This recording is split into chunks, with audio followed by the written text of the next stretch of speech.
Generalmente llegábamos a una zona, un estar, digamos, en el segundo piso, donde estaba la cafetería, y ahí empezaban los primeros cafés del día, los primeros tintos del día, muy entrada a las 7 de la mañana. Mm, Ese era un sitio donde también tendían a pasar mucho los pacientes. Era un hospital que en su primera etapa, pues cuando yo la conocí, en la primera etapa mía ya, no tenía puertas. Realmente los pacientes podían circular casi que libremente dentro del edificio. El edificio era de 2 plantas en esa primera época. En la primera planta está lo que se llamaba consulta externa, ¿no? Que son los pacientes que ya no están hospitalizados, que van a un servicio de psiquiatría a mirar cómo va la evolución de su enfermedad o de su trastorno, como dicen ellos, y la medicación, etcétera. Tiene una sesión, puede ser un poco más o menos larga o más o menos corta, dependiendo de su estado. Se llama consulta externa. Estaba también lo que se llamaba el hospital día. Son pacientes que ya no están en un régimen hospitalario de 24 horas al día por 7 días a la semana, sino son pacientes que pueden ir por las tardes, después de su jornada del hospital día, a sus casas y regresan al hospital para tener todo un día de psicoterapia, de trabajo social, de terapia ocupacional, etcétera, dentro de los predios del hospital. Eso se llama el hospital día, que funcionaba más o menos desde las 8 de la mañana hasta las 2, 3 de la tarde. Ahí había un auditorio que se usaba para dar conferencias, en ese primer piso a la mano derecha, lo recuerdo mucho, para dar conferencias, para dar seminarios a los residentes de psiquiatría.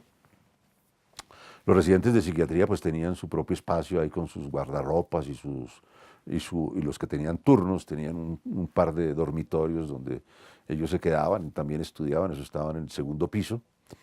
En el segundo piso estaba la internación, el internamiento, los pacientes que estaban internados, ¿no es cierto? Había un pabellón de mujeres, un pabellón de hombres, ¿no es cierto? Al fondo de ese segundo piso, en los pasillos había también consultorios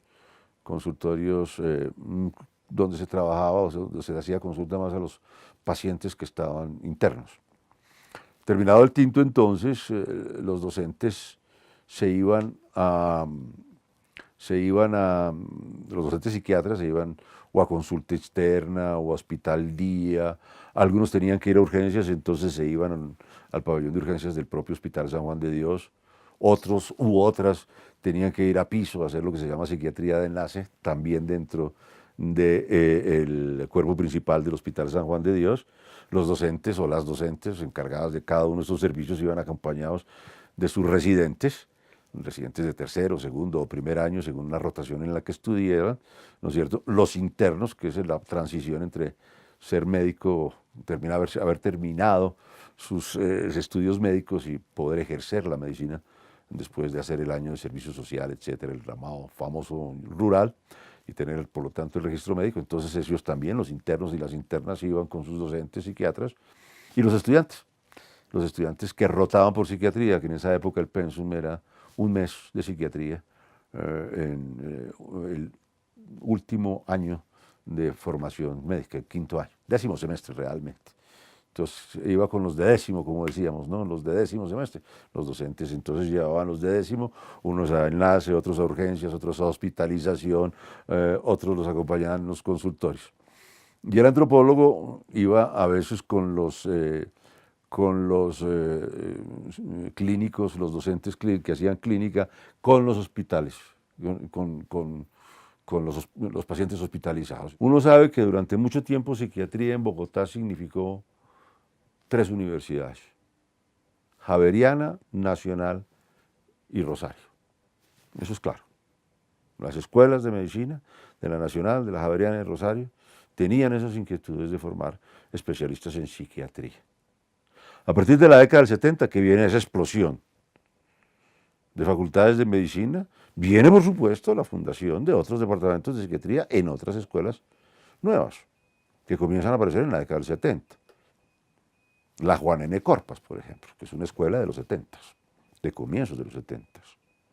Pero después viene el Bosque, donde también hay departamento de psiquiatría. Después viene la militar, donde también hay departamento de psiquiatría, ¿no es cierto? Para hablar de esas tres nuevas y ponerlas del lado de las tres viejas que son Javeriana, Nacional y Rosario. Pues hay otras universidades que también tienen escuelas de medicina, que también tienen formación de psiquiatras. No voy a mencionarlas, pues, porque yo creo que con estas tres cubro, digamos, un buen trecho. En Bogotá, en Medellín, tú tienes que hablar del Hospital Mental de Antioquia y tienes que hablar, obviamente, de la Facultad de Medicina de la Universidad de Antioquia, pero la Pontificia Universidad Javeriana también tiene su departamento de psiquiatría y hay otro departamento de psiquiatría, no recuerdo el nombre en este momento, de otra universidad privada, Escuela de Medicina, no sé qué se llama así, sí, en Medellín. En el Cauca también, en Caldas también, en Manizales, ¿sí? En la Universidad de Cartagena hay departamento de psiquiatría, ¿sí?